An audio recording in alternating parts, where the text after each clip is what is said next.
Good day mga master! Nandito tayo ngayon sa UP Diliman Sunken Garden para i-bike check ang Canyon Ultimate CF SL7 na nabili ko sa Canyon website last March of this year. May ginawa na pala akong unboxing sa previous video ko, so ilalagay ko na lang yung description dito sa link. So itong nabili kong bike is size extra small. This is the recommended size ng Canyon sa akin based on my height na 5'7 feet or 170 centimeters at inner leg length. Ang inner leg length is yung haba mula sa inyong crotch o punja going to the ground. Hindi ko na babanggitin dito yung full geometry ng bike. Nasa Canyon website din yung mga detalye ng geometry kung gusto nyo malaman. So overview lang ng bike ang ibibigay ko sa inyo para mabilis.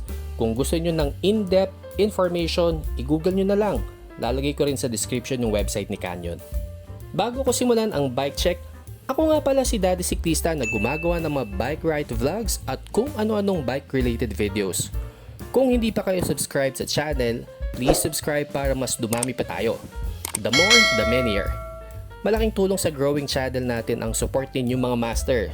At para wala kayong mamiss sa mga future videos natin, click nyo na din yung notification bell at i-follow nyo na din ako sa Facebook at Strava.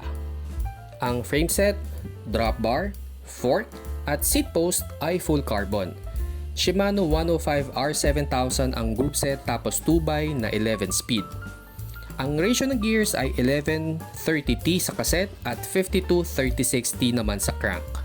Ang crank length ay 172.5mm ang haba. Ang pedal na gamit ko is yung pang mountain bike na Shimano PD M8100. Ito na kasi yung nakasanayan kong type ng pedal dahil doon sa isa ko pang bike na gravel naman at saka ayaw ko nang bumili pa ng isang sapatos kung magpapalit pa ako ng pedal.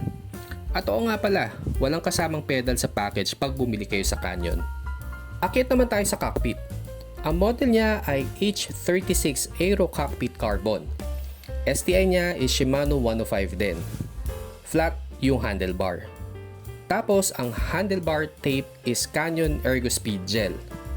Malambot at comfortable ang handlebar tape sa kamay kaya hindi gaanong ramdam yung mga minor vibrations. Yung bike computer mount ko naman ay nabili ko lang sa Shopee. Ibibigay ko na lang din yung link sa description.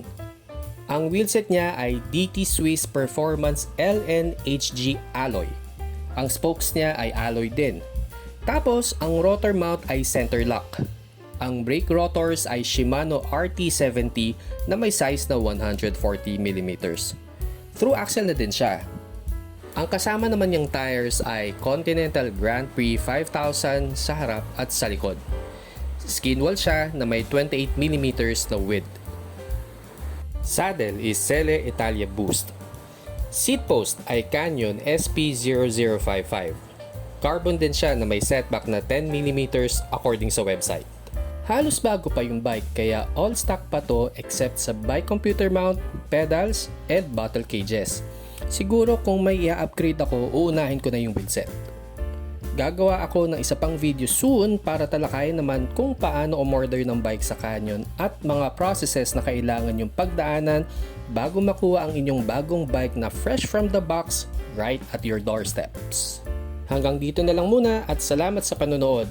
Ako po muli si Daddy Siklista. Ride safe and stay dry.